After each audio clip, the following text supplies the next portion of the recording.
Welcome to another episode of Barbara Brown's Babblings, brought to you by the descendant of pontificating progenitors and generous donations from the Family Encouragement Foundation. Encouragement I can count on, with special thanks to the wonderfully wacky world in which I live. Today's babbling is entitled Coal Oil or Kerosene, There's Gonna Be a Fight. My father, Jay to his friends, came from tall, broad-chested stock on his maternal side of the family. They were full of vinegar and a ready laugh. My great-grandfather, Pop, as the grandkids called him, was 6'8" and 300 pounds of well-earned muscle. My dad hit 6'2" by the time he was 12, but at a willowy 135 pounds soaking wet, was considered by his family to be puny.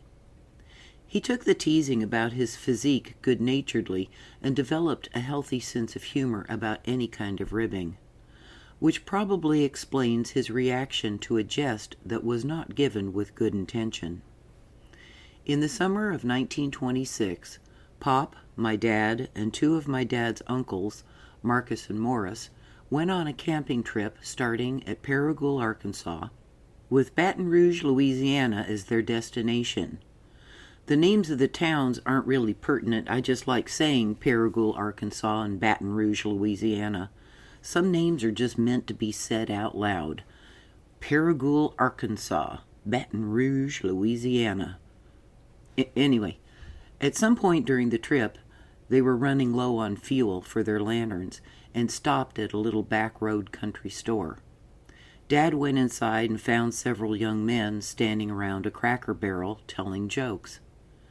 They stopped talking and eyed him as he walked in. After a moment, one fellow stepped forward and asked him what he wanted.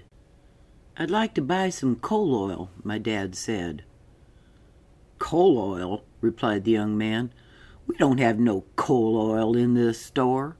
All we got is Kerosene." Well, my dad just couldn't help himself. He broke out laughing at the fellow's exaggerated pronunciation. It never crossed his mind that the young man was being intentionally unpleasant. Nor did he immediately catch on that the fellow and his pals were taking his laughter with offense. But he got the picture pretty quick when the young men clenched their fists and headed in his direction. Well, as my dad put it, he hightailed it out of that place as fast as his skinny sticks would carry him. Pop, having seen Dad run out of the store, asked him what was going on. Dad spit out breathlessly, "They said they didn't have any coal oil. All they carry is kerosene." "Coal oil or kerosene," Uncle Marcus said, "there's gonna be a fight." And they all turned around to see what Marcus was seeing. 4 young men, red-faced and angry as wet hornets, headed their way.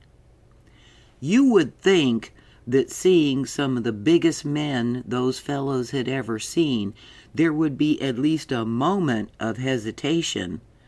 But young men being young men, backing down, no matter how sensible, doesn't always seem like an option. Now, I'd like to recount what ensued at this point, but my father's family never thought it appropriate to describe any form of violence to a young lady. So, like me, you will have to use your imagination. But I can tell you this. My dad got his coal oil, and a free pitcher of beer thrown in for good measure. Stay tuned for Christy Ann's segment on how to rescue a stray critter in 10 easy steps. And at 7 o'clock, we have Mr. Grubby Cup's spellbinding chapter on the principles of basic Mendelian genetics. And don't forget, throughout the day, Seth Marcus will continue to give his opinions on everything. Thanks for listening. This has been Barbara Brown, bringing you Barbara Brown's Babblings. I'll be back to babble at you by and by. Bye-bye.